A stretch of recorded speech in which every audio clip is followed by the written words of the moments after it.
Aleluia, glória a Deus. Por favor, abra sua Bíblia no livro do profeta Ezequiel.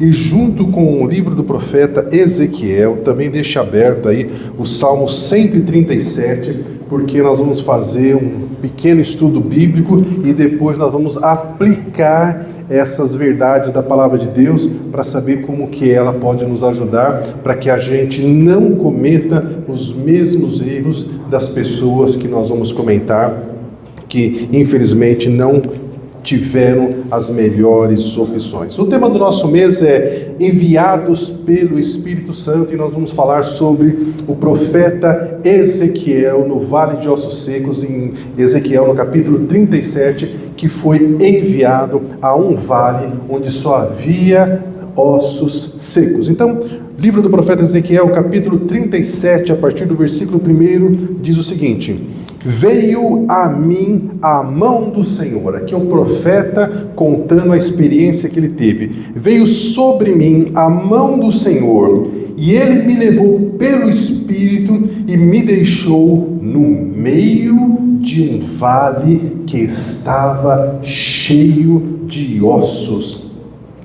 Versículo 2: e além de me levar até esse vale de ossos secos, o Senhor me fez andar ao redor desse vale. E eram muitos os ossos, numerosos na superfície desse vale, e estavam muito secos. Ou seja, as pessoas ali haviam morrido há muito tempo.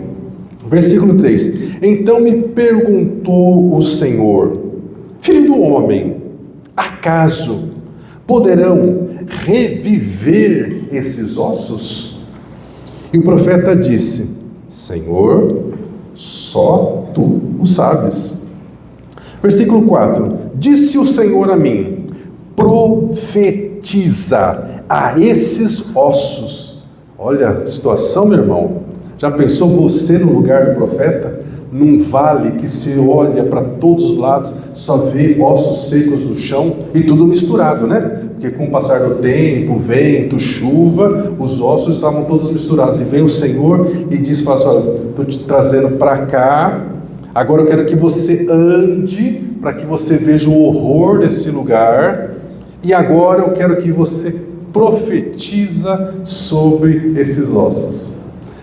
Na nossa cabeça, isso não faz o menor sentido. E por isso que é melhor obedecer do que sacrificar.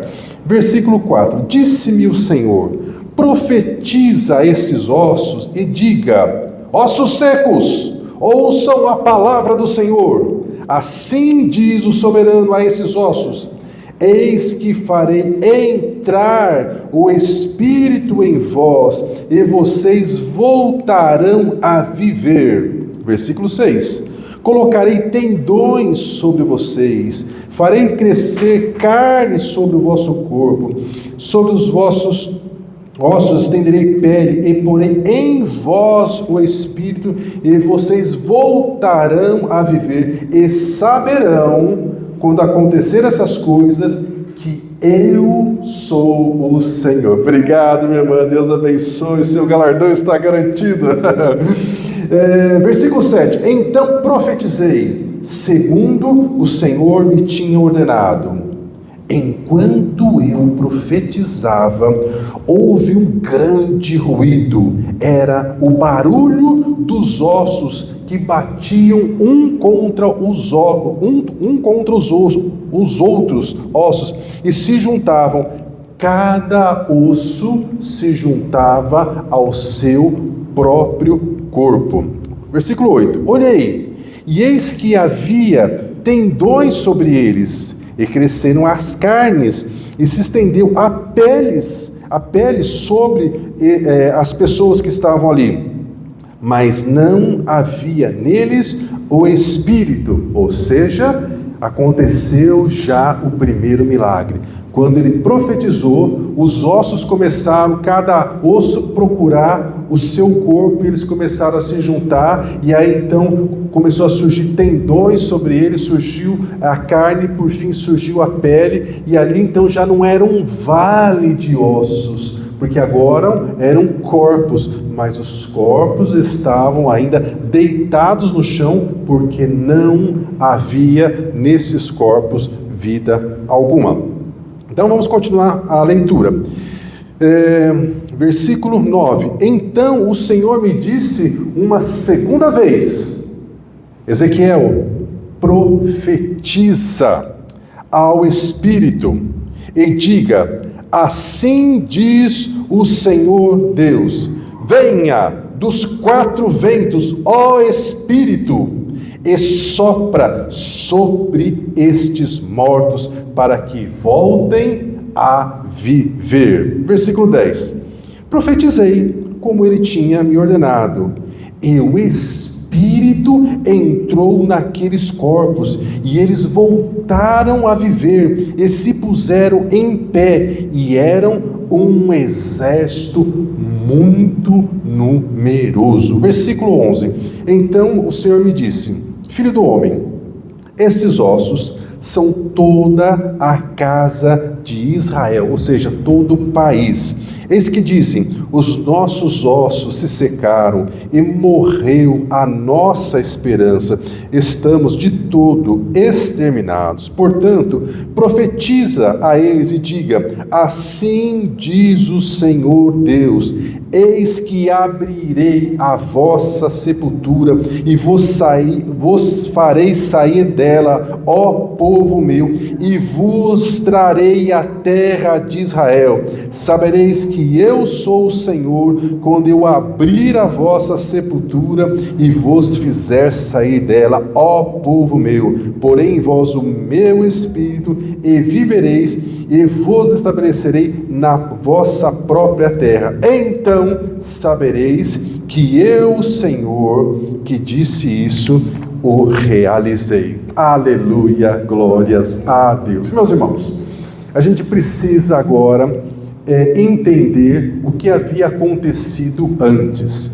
Aqui o profeta Ezequiel está falando de uma experiência que ele teve com Deus, e o versículo 11 explica qual o significado, qual o sentido dessa experiência que o Senhor deu ao profeta Ezequiel. O vale de ossos secos significava a nação de Deus, o povo de Deus que vinha há muitos, mas há muitos anos pecando contra o Senhor, vinha desobedecendo aos mandamentos do Senhor, e o maior pecado desse povo era a idolatria. Vocês sabem que Deus instituiu 3 reis sobre o povo de Deus. O primeiro foi Saul, o segundo foi Davi, e o terceiro foi Salomão. O quarto rei, filho de Salomão, embora fosse filho de um homem mais sábio da época, o filho de Salomão era um rapaz que não tinha sabedoria. E por falta de sabedoria, ele perdeu das 12 tribos, ele perdeu 10 tribos. E então ele ficou apenas com 2 tribos, com um reinozinho, com um paizinho bem pititico, enquanto que o restante das outras 10 tribos formaram o que se ficou definido como o povo de Israel, e eles então começaram a viver como 2 países separados. E por incrível que pareça, as 10 tribos, que era a maioria, foram os primeiros a serem derrotados, e foram derrotados pelo Império Assírio, e acabou o Império, acabou o reino de Israel, e acabou até hoje. Essas 10 tribos, elas nunca mais voltaram a se reunir, e só voltarão a se reunir quando o Senhor Jesus vier reinar na terra.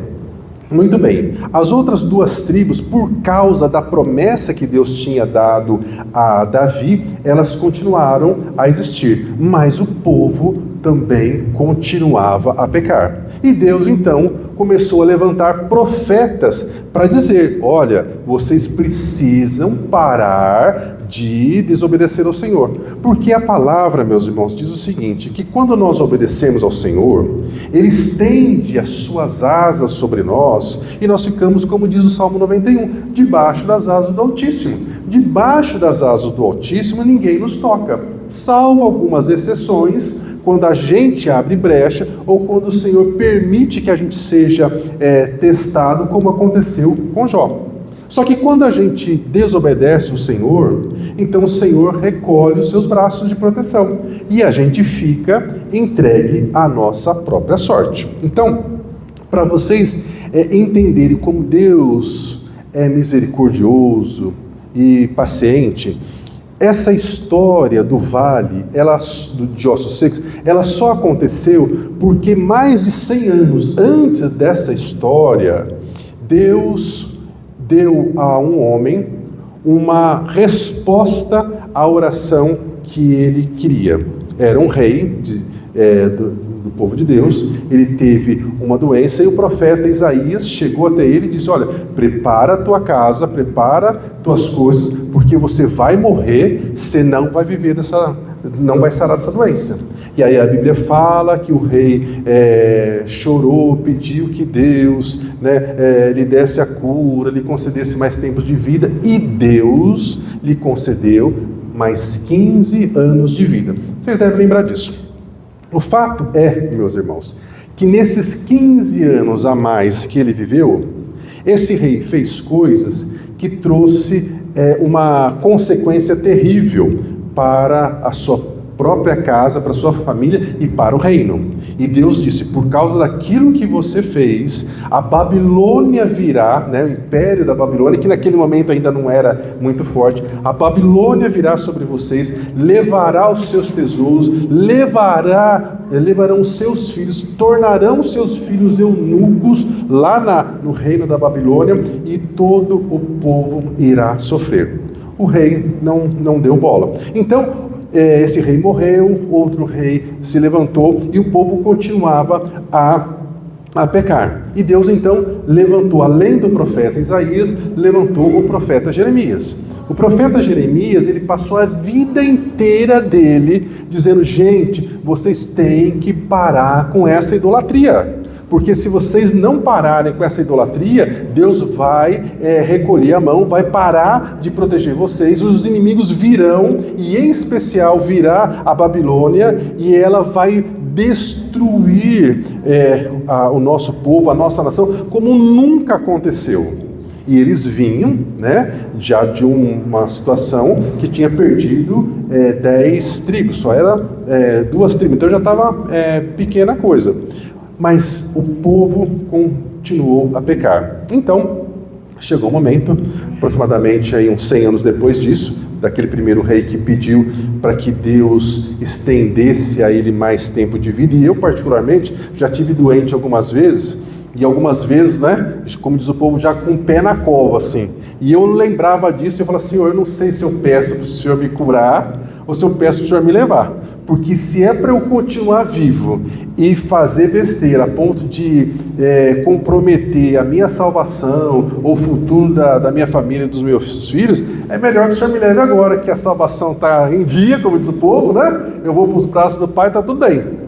E por vezes, meus irmãos, eu vejo Deus não respondendo oração, em especial de pessoas doentes, e sempre me vem ao coração que poderia ser por uma situação dessa. E por vezes a gente vê histórias de pessoas que alguém da família está orando por muito tempo para que Deus alcance aquela pessoa e tudo mais, e Deus alcança a pessoa, e logo depois que aquela pessoa é alcançada pelo Senhor, acontece alguma coisa e ela falece, e a gente fica pensando: nossa, acho que Deus salvou, e já levou, porque talvez se deixasse aí o negócio poderia desandar. É uma teoria, mas o fato é, meus irmãos, que o tempo passou, o profeta Jeremias passou a vida inteira profetizando parem de pecar, parem de desobedecer ao Senhor, parem com esse tipo de vida, parem com essa idolatria.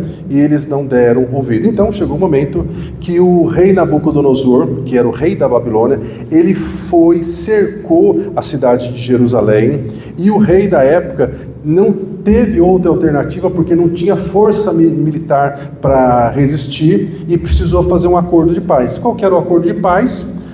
Nós vamos, a partir de agora, ser um país que paga impostos para o rei da Babilônia. Era mais ou menos assim, guardadas as devidas proporções, só para servir de exemplo, como se a China chegasse aqui e falasse: agora nós dominamos o Brasil e todos os anos vocês têm que pagar impostos para nós.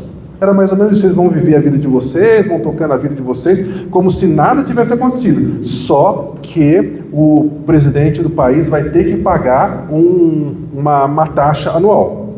E o rei, para ter paz, já que ele não conseguia lutar contra o rei Nabucodonosor, ele decidiu então que ele iria fazer isso, e ele fez. E durante 3 anos a coisa aconteceu, E nesse momento ele também exigiu que, além dos tributos, que fosse levado os nobres, os príncipes para a Babilônia. E foi nessa ocasião que, entre outros, foram Daniel e os seus 3 amigos. Então foi nessa ocasião que Daniel foi. E a vida foi seguindo.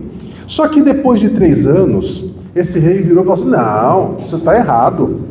Nós vamos voltar a ter a nossa independência. Vamos parar de pagar imposto para o rei Nabucodonosor. E eles se rebelam. Aí o rei Nabucodonosor, então, volta a Jerusalém, porque ele ficava a mais ou menos 1000 quilômetros de distância. O Nabucodonosor morava na Babilônia, onde hoje é o Iraque, só para vocês terem uma referência. E ele volta, lógico, como diz o povo, com sangue no zóio, Afinal de contas, um reinozinho pequeno que estava dando mau exemplo para todos os demais reinos que eles tinham conquistado, porque agora Nabucodonosor, a Babilônia era um grande império. E eles então tiram aquele rei, e agora eles levam 10.000 pessoas, não é apenas mais alguns nobres, eles levam mais ou menos umas 10.000 pessoas. Entre esses vão também agora Ezequiel, que ainda não era profeta, ele era só um adulto que estava lá. E a vida segue, eles continuam pagando imposto. Só que depois de 9 anos, o rei, ele decide então que não vou mais pagar imposto para Nabucodonosor, e ele faz um acordo com o Egito. E vocês precisam lembrar que muito antes de tudo isso, lá atrás, na época de Moisés, o povo era escravo de quem? Do Egito. E é no Egito que esse rei tem a péssima ideia de buscar ajuda, de buscar socorro. E o Egito aqui, meus irmãos, representa tudo aquilo que está fora do padrão de Deus. Em linguagem de crente, é buscar ajuda no mundo, é buscar ajuda nas pessoas que vão cobrar depois um preço que a gente não vai dar conta de pagar. E foi o que eles fizeram. Não, o Egito vai nos ajudar e nós vamos peitar o rei Nabucodonosor. O que aconteceu? Nabucodonosor, de novo esse povinho dando trabalho. Não, vamos lá de novo, e agora nós vamos para destruir mesmo tudo. Porque até então eles estavam pagando imposto e estavam vivendo a sua vida. Nabucodonosor vai, o rei... as cidades naquelas épocas, elas eram todas construídas com muros bem altos para proteger contra os inimigos. O povo se trancou dentro da cidade de Jerusalém, e eles falaram: não, aqui a gente tem comida, a gente tem água, aqui a gente aguenta ficar, porque o Egito vai vir para nos ajudar. E o Egito até foi, viu o tamanho do exército do Nabucodonosor. O que eles fizeram?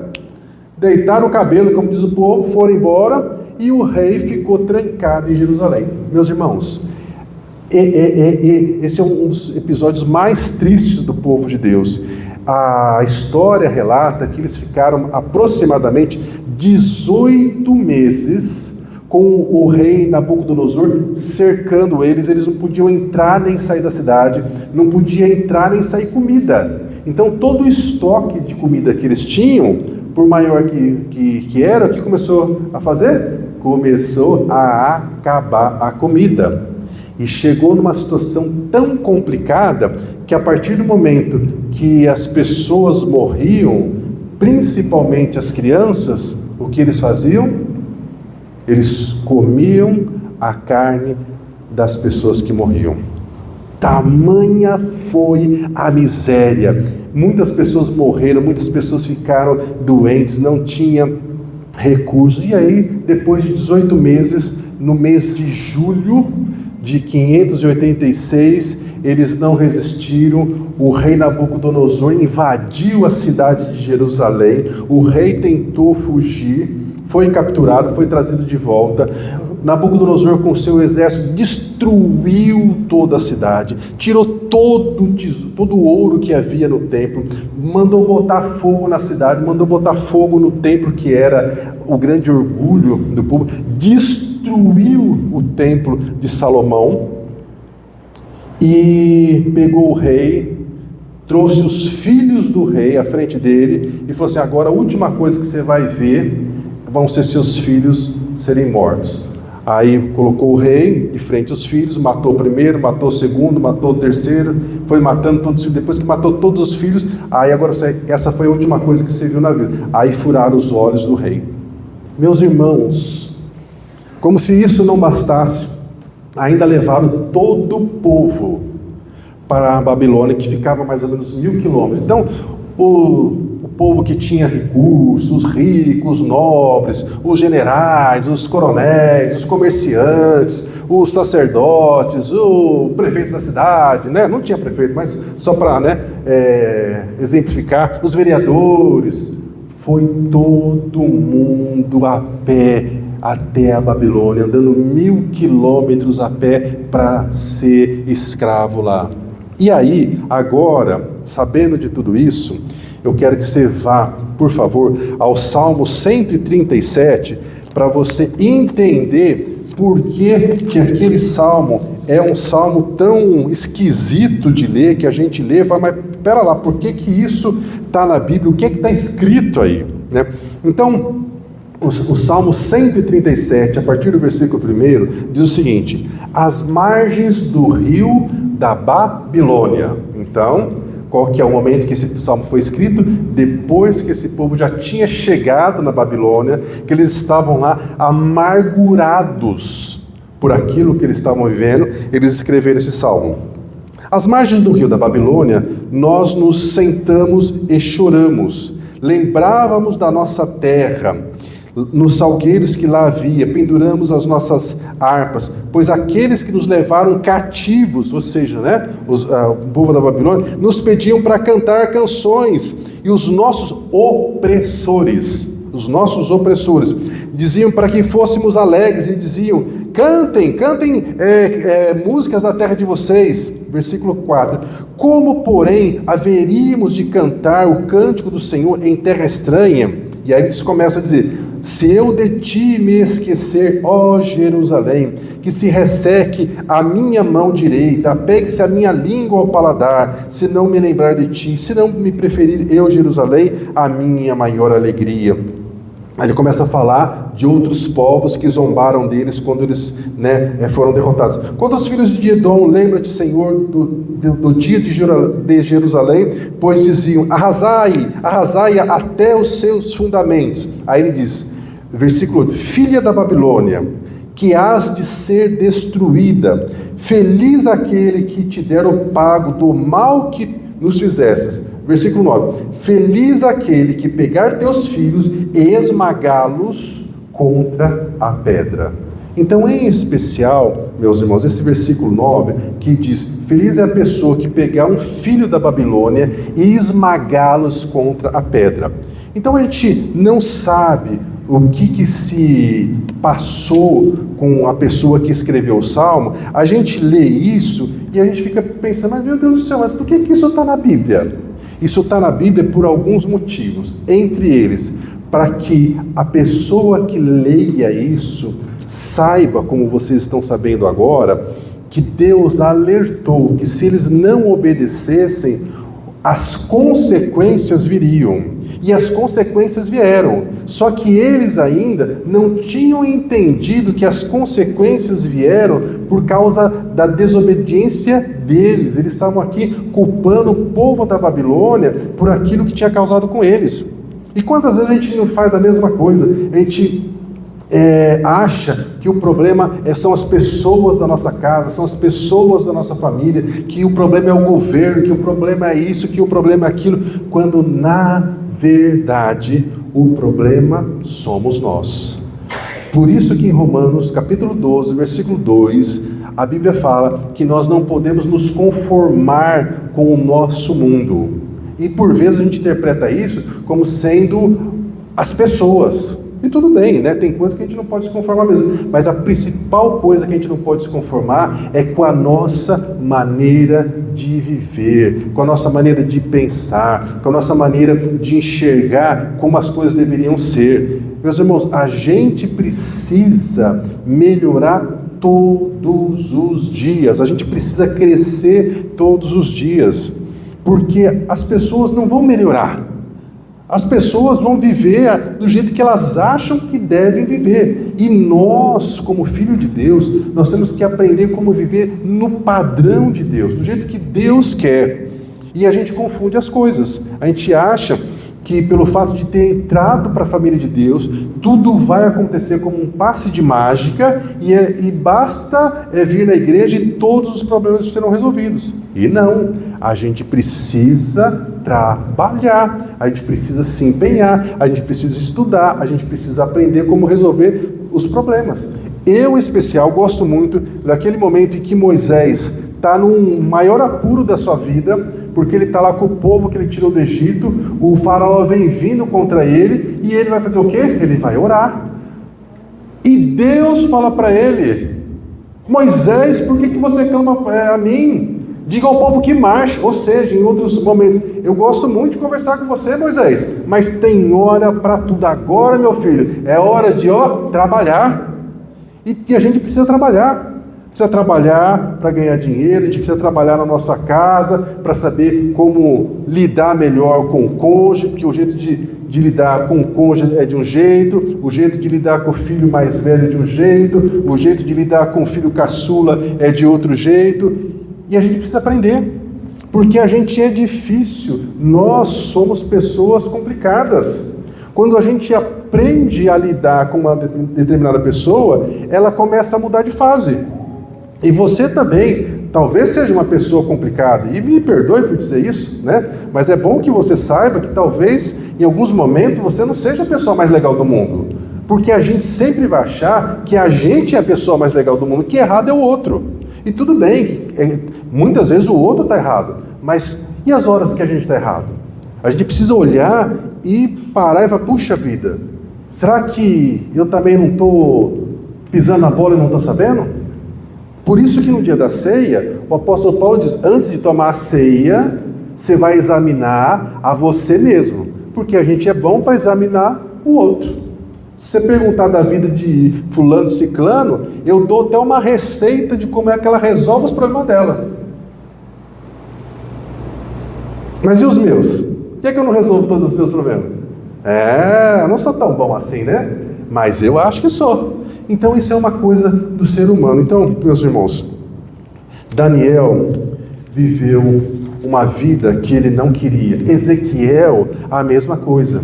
E quando Ezequiel está então na Babilônia, ele começa a ter experiências com Deus, e Deus começa a dizer a ele: Ezequiel, você está na Babilônia, num lugar que você não gostaria de estar, junto com o seu povo, e esse povo, agora que está começando a entender o que foi que aconteceu com eles, e aquilo que não precisava ter acontecido, vocês não precisavam estar aqui, vocês não precisavam ter passado por tudo isso, então agora você precisa ser a voz que vai dizer a esse povo que ainda existe esperança.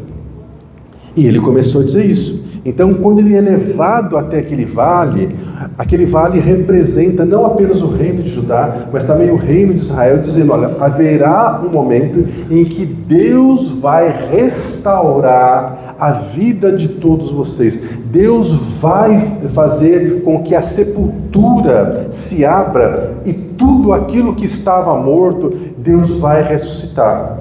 Agora, como é que a gente aplica isso, meus irmãos, na nossa vida prática?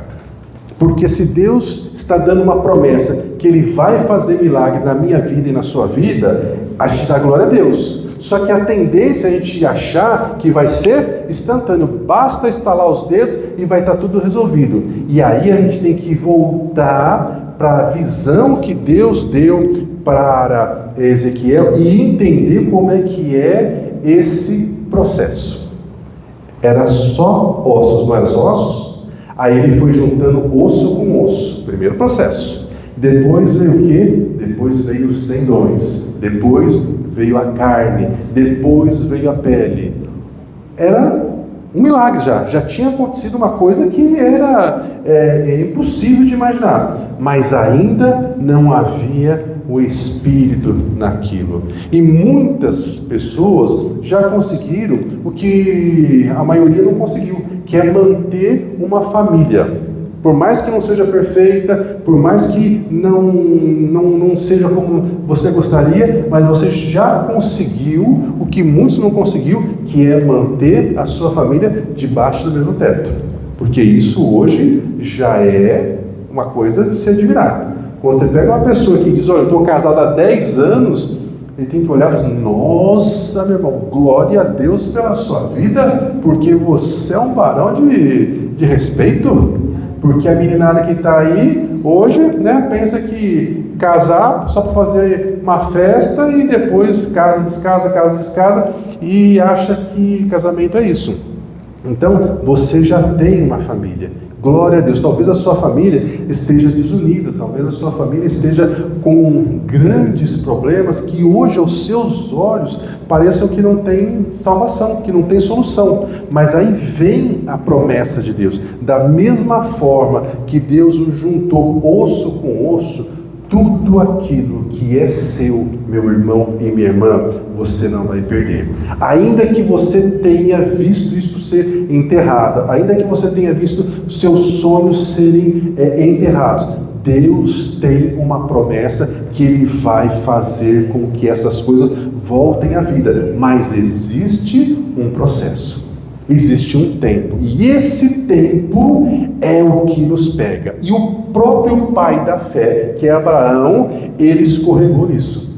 Porque Deus deu uma promessa para ele, que ele teria um filho, ele achou que o negócio estava demorando, foi querer ajudar a Deus, e às vezes a gente quer fazer isso, né? E aí nasce Ismael, vocês sabem a confusão. Então, Deus tem uma promessa, nós precisamos ouvir. Aquilo que Deus está dizendo para nós, nós precisamos ser enviados pelo Espírito do Senhor, como Ezequiel foi. E a primeira coisa estranha que aconteceu é que ele foi enviado a um vale de ossos secos. Porque uma coisa é eu contar para você essa história, você imaginar esse vale, outra coisa é você ser levado nesse vale. É você começar a andar e você tem que ter cuidado para não pisar numa cabeça.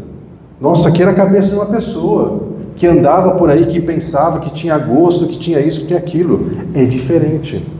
E sabe, meus irmãos, o que isso representa? Que a gente precisa ser levado a enxergar melhor os problemas dentro da nossa casa. A gente precisa ser mais compreensível. Não significa que a gente precisa aceitar, porque tem coisa que não dá para aceitar, porque você sabe que realmente que aquilo que a pessoa está fazendo é errado, mas a gente precisa entender por que aquela pessoa fez aquilo, as limitações que ela tem, as fraquezas que ela tem. E a segunda coisa estranha que Deus pediu para Ezequiel e que você também precisa fazer é ver aquele vale só de osso, sem vida nenhuma, e profetizar naquele lugar. Você precisa olhar para a sua casa, para a sua família, para as coisas que roubam a sua paz, e você precisa profetizar sobre essa situação, profetizar sobre a vida do seu cônjuge, profetizar sobre a vida dos seus filhos, sobre a vida dos seus netos, sobre a sua saúde, sobre a situação financeira da sua casa, sobre aqueles que estão debaixo talvez das correntes do vício, daqueles que estão andando com companhias que são erradas. Você precisa profetizar. E aí, meus irmãos, o processo vai começar. Lento, demorado. Esse povo que Ezequiel profetizou, Daniel depois trouxe uma palavra que eles ficariam, e Jeremias também disse isso, que eles ficariam 70 anos na Babilônia. E eles ficaram longos 70 anos sofrendo aquelas consequências. Então, vai acontecer, mas você precisa continuar a manter a sua fé no Senhor. E veja, quando já tinha acontecido o primeiro grande milagre de juntar os ossos, juntar carne, tendão, pele, ainda não havia vida. Então, não se conforme se você vê apenas pequenas mudanças na vida da sua família, porque a transformação, os milagres, eles poderão ser completos, mas você precisa continuar a manter a sua fé, você precisa continuar a profetizar palavras de bênção na sua casa, porque quando os corpos estavam lá ainda sem vida, Deus de novo deu uma ordem para que Ezequiel tornasse a profetizar, para que entrasse vida naqueles corpos, e a vida entrou. Então, meu irmão e minha irmã, nós gostaríamos que tudo na nossa vida acontecesse de maneira instantânea, rápida, mas não é, infelizmente, assim que acontece. E a reflexão que você tem que fazer hoje é: você está num vale? Esse vale, que se você estiver num vale, você está num vale por consequências que você mesmo criou, porque o povo de Deus, eles perderam a autonomia do seu reino, eles foram levados a Babilônia, eles foram levados cativos por conta da desobediência deles, porque eles se afastaram do Senhor. Já Ezequiel, ele foi levado a esse vale de ossos secos para entender as consequências daquilo que o povo tinha feito e para dar uma palavra de esperança. Então, qualquer que seja a situação, se você está passando por um vale, a gente precisa lembrar, por exemplo, de Davi. Davi teve tantas vitórias na vida dele. Você também teve grandes vitórias na sua vida. Só o fato de você estar aqui hoje já demonstra que você é uma pessoa vitoriosa. É uma pessoa que tem conseguido coisas que muitos não têm conseguido. Mas ainda assim nós precisamos olhar e confiar no Senhor quando nós passamos pelo vale da sombra da morte, que foi a experiência de Davi. Ele diz isso no Salmo 23, ainda que eu ande pelo vale da sombra da morte, eu não temerei mal nenhum. E a minha interpretação sobre essa fala de Davi, não é que ele não tinha medo do mal, não, ele tinha, tanto é que quando Saul foi para cima dele, ele foi se esconder, ele fugiu. Mas o que ele não tinha era medo de repente ser vencido pela morte, dele acabar morrendo por causa daqueles que o perseguiam, porque ele sabia que ainda que ele morresse, Deus iria em algum momento ressuscitá-lo, porque a nossa vida não termina quando nós fechamos os olhos. E glória a Deus por isso, porque o Senhor tem uma promessa que Ele vai fazer milagres na nossa casa, Ele vai fazer milagres na nossa vida. Então, como está a sua casa? Como está a sua família? Como estão as suas emoções? Qual o milagre que você precisa? Sobre qual área da sua vida que você precisa profetizar? O que precisa acontecer? A Bíblia, meu irmão e minha irmã, ela é muito simples. Nós, pessoas, nós homens, é que complicamos as coisas, colocamos regras, isso e aquilo, mas é simples. Nós precisamos obedecer e ver a mão de Deus agir. Se nós nos afastamos, Deus também se afasta de nós, embora Ele continue a nos chamar para voltar para os braços do Pai. Então, eu quero convidar você, nesse momento, a fechar os seus olhos. Quero convidar a Clarice para vir para orar por nós, viu, Clarice? Para que nós possamos lembrar da promessa do Senhor que diz: clama a mim e responder-te-ei, e anunciar-te-ei coisas grandes e firmes que você não sabe.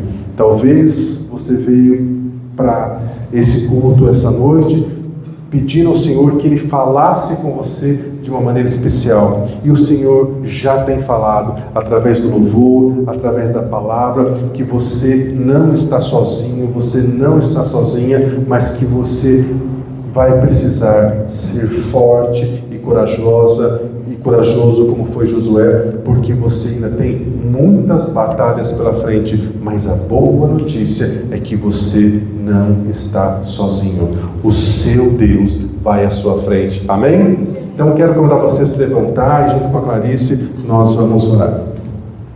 Mas o Senhor é um Deus que ressuscita. Deus ressuscita os nossos sonhos. Deus levanta as nossas vidas para ser bênção na vida de outros. Aqueles homens e mulheres e aquelas pessoas, aquele exército que estava ali, que só estava o osso. Você acha que Deus levantou eles só por levantar? Para dizer assim, vai, cria carne, isso para haver um milagre? Não. Eles foram levantados para eles lutarem. E nós vamos ser levantados para que nós lutamos também, para a gente vencer as nossas batalhas, amém? Quem aqui tem batalha para vencer essa semana? Ah, tá, se eu pudesse, eu levantava minhas duas mãos, os dois pés, porque as batalhas que eu enfrento são grandes.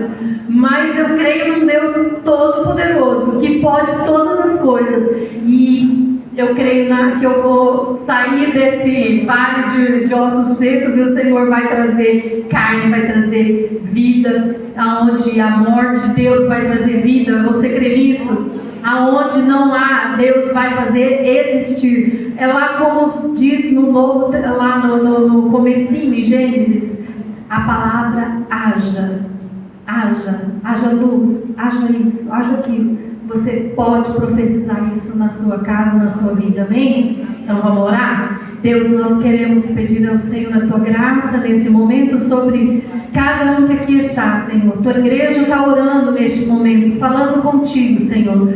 Nós clamamos a Ti, Senhor Jesus, que aonde há morte, que o Senhor traga vida. Aonde, Senhor Jesus, não existe, Senhor, que o Senhor faça existir, Pai. Nós queremos, Senhor, na vitória do Teu Espírito Santo. Nós queremos, Senhor Jesus, na vitória de cada irmão, cada irmã que aqui está, Pai. Que nossos sonhos, Senhor Jesus, possam ser, Senhor Jesus, realizados. Que os nossos pensamentos bons, Pai, possam existir na nossa mente. Que quando nós abrirmos a nossa boca, Senhor Jesus, que saia coisas boas das nossas bocas, Senhor. Que nós aprendamos a profetizar as bênçãos sobre nossa casa. Senhor Jesus, aonde as coisas estão ruins, que a gente possa abrir nossa boca e dizer: vai haver bênção aqui, essa pessoa vai ser curada, essa pessoa vai ser sarada. Ai, Senhor Jesus, aonde há falta de algum amor, de algum mantimento, Senhor Jesus, que nós possamos dizer: vai haver, vai acontecer. Pai, eu peço ao Senhor a Tua graça sobre a vida de cada irmão que aqui está, cada família que aqui está, cada oração, Senhor Jesus, que o Teu povo está fazendo nesta noite, Jesus.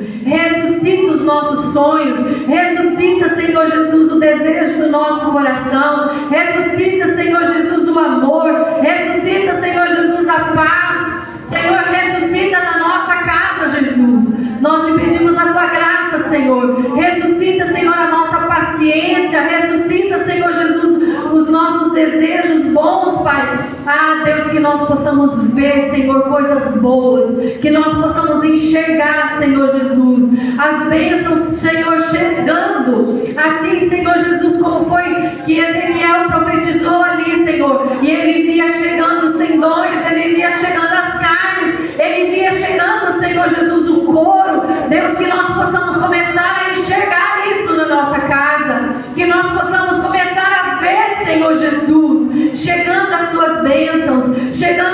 um emprego novo, chegando, Senhor Jesus, um carro novo, chegando uma moto, chegando emprego. Deus, que nós possamos ver lá, Senhor, com os nossos olhos da fé, nossos filhos sendo curados, Senhor, esposa sendo curada, esposa sendo liberta. Pai, que nós possamos ver com os nossos olhos da fé, Senhor Jesus, a nossa casa restaurada, o nosso lar, Senhor, restaurado. Pai, nós profetizamos sobre a vida de cada um que aqui está nessa noite, Senhor Jesus, que haja paz, que haja alegria, que haja, Senhor Jesus, meu Deus, comprometimento na tua obra, na tua casa.